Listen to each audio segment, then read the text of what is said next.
Hadouken! Street Fighter! I mean, do I even have to describe to you what Street Fighter is? It's iconic. It's one of the most influential gaming franchises, not only to the fighting game genre, but to gaming as a whole. Not to mention the face of one of my favorite game companies, Capcom, or at least one of their many faces at the time of this video. A staple of its genre, it paved the way for where fighting games are now. So many franchises of fighting games were born from the influence SF would emanate.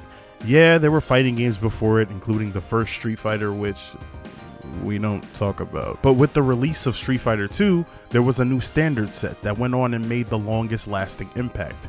It's like first-person shooter games. Sure, Wolfenstein 3D was the first, but Doom would go on to make even bigger leaps in innovation for the industry and genre, as would Quake soon after that, taking it another step further. Long story short, Street Fighter is legendary. To this day, it's the fighting game franchise I've always gone out of my way to see what's new and get hyped for with each new iteration more than any other fighting game franchise. I still remember picking up Street Fighter Anniversary Collection for the Xbox and falling in love with Third Strike and Hyper Street Fighter 2 despite their age. I was a different type of kid. Old things captivated me even more than new stuff does. Still do.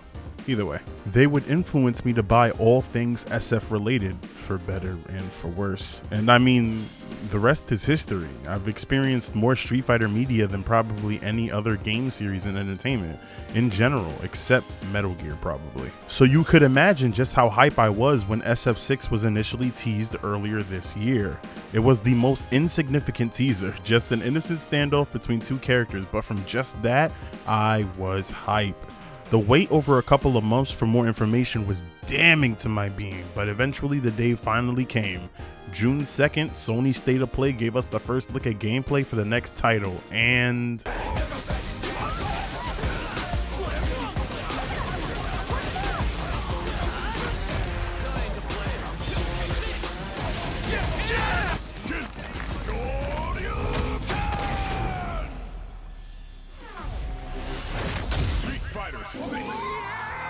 I lost my goddamn mind at this trailer. The graphics, the animation, the characters old and new. Look at my boy Ryu. I mean, that nothingness is doing it for him. That and all the Fortnite money. Embrace nothingness. It was bliss. Almost felt unreal just how polished 6 looked, and it's not even finished. Holy shit. Since then, the game has become basically like Doom Eternal was for me.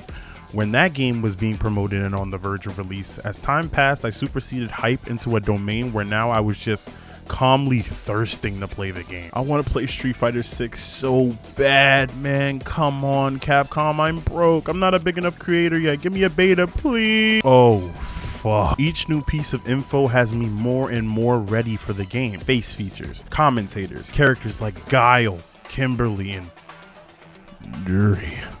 Damn. Looking good. However, there's more to it than that, which is the subject of this video, because I believe what is the most exciting is that we are at the cusp of another big bang for not only Street Fighter, but fighting games as a whole with SF6's release. So let's start off by introducing what I believe has been the biggest draw from Street Fighter 6's promo content. Ladies and gentlemen, the new generation. So newsflash, Street Fighter 2 had lots of success throughout its numerous iterations in media.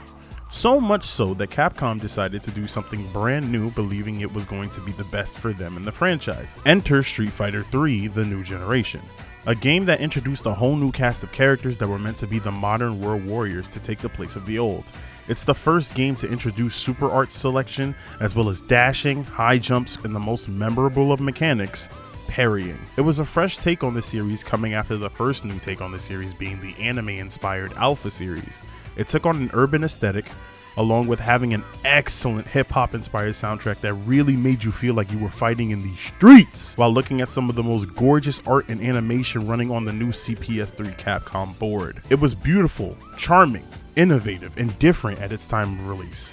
So different that people actually didn't like it. Yeah, I'm not kidding. Unfortunately, SF3 would go down as a commercial failure for Capcom, as people not only didn't like the lack of returning characters in this game, as only Ryu and Ken returned, but also people didn't jive with the new cast of characters. It also didn't help that it was in the middle of the ever slowly dying arcade market, as well as competing with newly released 3D fighters like Virtua Fighter 3 and Tekken 3, which were making more headway due to their 3D graphics and technical performance. The Street Fighter 3 series would go on to gain a cult appreciation and following alongside its newer iterations Second Impact and particularly Third Strike, with the new characters going from unrelatable to fan favorites, often being requested for future titles where they lack presence. Yeah, they all came back in SF4, I know, but they were also weird. If Makoto does not come back in Street Fighter 6, Anyways, going back to the point of SF3's significance to Street Fighter 6, I believe that 6 is actually an attempt to try this idea again, only this time learning from the mistakes of the past and doing it the correct way. Of course, you can say, yes, Adamant, the influence coming from 3 is already present in 6 from its presentation on all fronts alone. And yeah, you're right.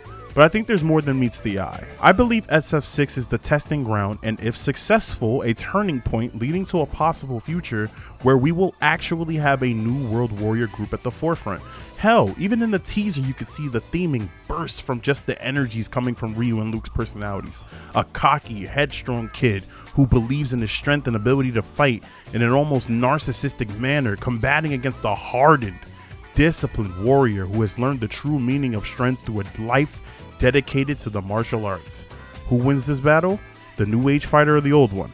You decide. I think moving forward with this ideology is great, not only for marketing for both SF newbies and veterans fans like myself alike, but also building a new love for a new group of fighters that could go on to maybe lead the next titles by themselves, not needing to rely on the OG World Warriors for sales. Not saying I am tired or want to see the original Warriors go away, I love them all. But it's just gotten to a point where I'd like to see this series really try new things with their characters, old and new, and it seems like 6 is trying to do that, redeeming themselves for the past lackluster entries, and I'm happy and eager to see what new heights they could take the series to. Speaking of redemption, moving on to the next topic for why SF6 is a game changer. Redemption. Look, let's face it, Street Fighter V was not the best new entry in the series.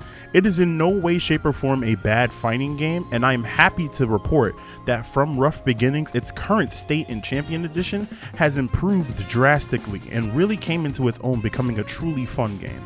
However, there is no denying that Capcom had a lot to learn to get to the end game that is SF5 at present. Nonetheless, they began to realize the importance of their community's voice, learning from and acknowledging the mistakes and blunders they made with their responses, releases, design decisions, and content they put into 5, slowly adding more to the game, addressing many issues, and appeasing a vast majority of fans as a result.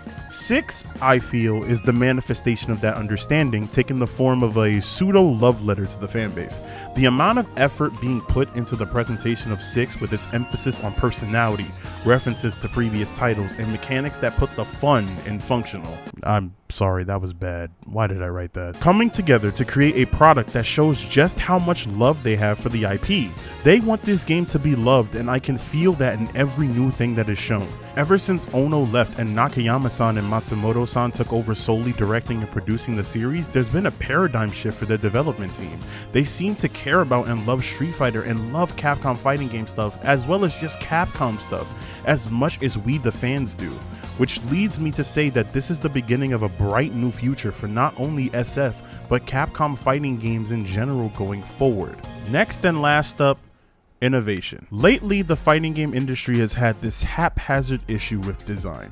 Basically, most if not all fighting games as of late have made it a priority to make their games more accessible mechanically for a wider audience. However, while it is an admirable and understandable thing to want to do to grow your series out in hopes of making it popular or impactful in the current gaming industry, I'm looking at you, GG Strive. Not a bad game, but god do I miss Exard. It leads to conflict somewhat, as you have the veteran consumers of said series or franchise being disheartened by the sudden lack of mechanical depth or finesse in the current title, feeling that the game is dull in comparison to its previous release, which did have deep mechanics that made gameplay varied and unique. Games like Tekken 7 found a mediator in the form of emphasizing the spectacle of presentation over the dumbing down of mechanics to captivate the casual consumer's eye, while keeping the gameplay similar and innovative in a great way for veteran Tekken enthusiasts. There is also Smash Bros. Ultimate, which focused more on the abundance of content and access to the player, while also adding mechanics that both appease longtime and new fans alike. However,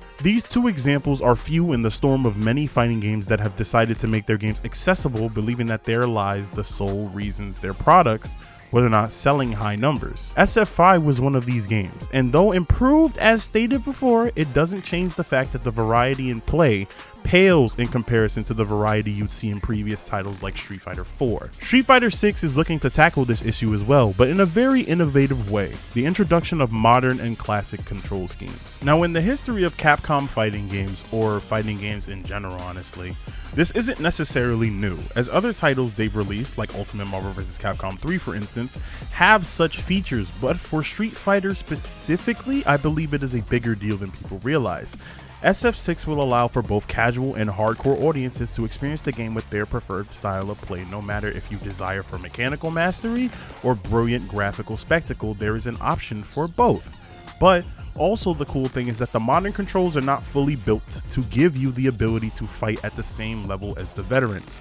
Whilst fighting with a simple, more manageable control scheme, you are limited in your control and commands, making it fairly easy for those with an understanding of the standard classic method to best them, despite their advantage and a lesser need to think about specific command inputs or mechanics. This creates an interesting situation where you have an option that functions as a barometer of growth for the player, starting off with simple execution that, depending on the individual, may lead to an inevitable step up to the classic controls and wanting to have more control of character action in order to raise their skill to a higher level, or just because they would like to approach the traditional style of play. It's brilliant, and I think that if it succeeds, it could lead to a future for fighting games where most, if not all, new titles will follow a method such as this. Oh, the hopium in the air is suffocating. Like I said before, just because it wasn't the very first doesn't mean it can't make a significant impact more massive than the first iteration, and this is looking to be one such example if done well. So in conclusion, that is why I'm very excited for Street Fighter 6. With all of the info and content being given to us on a silver platter, everything leads me to believe that this game is going to be a heavy hitter in more ways than just being a great fighting game. I am eager to get my hands on this game and cannot wait to see and hear more about this game the closer and closer we get to release. The new era of fighting games soon cometh, and SF6 is the genesis of said era. And if it sucks, well, at least Tekken 8 is around the corner from then, we hope. Damn, FGC is eating good!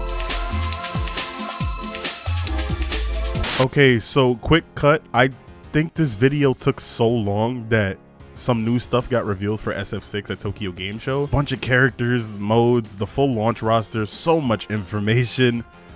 But I just wanted to add this extra snippet to talk about Ken. Nothing bad, he looks super cool and fun. Like honestly, most of the cast is looking so far. But just wanted to say that with this new iteration of Ken and his backstory, I have developed a new nickname for our Phoenix Chad. He is no longer Crazy Kicks Ken. He will now and forever until the next game be referred to as Catch Me If You Can. There you go. All right, see you guys later.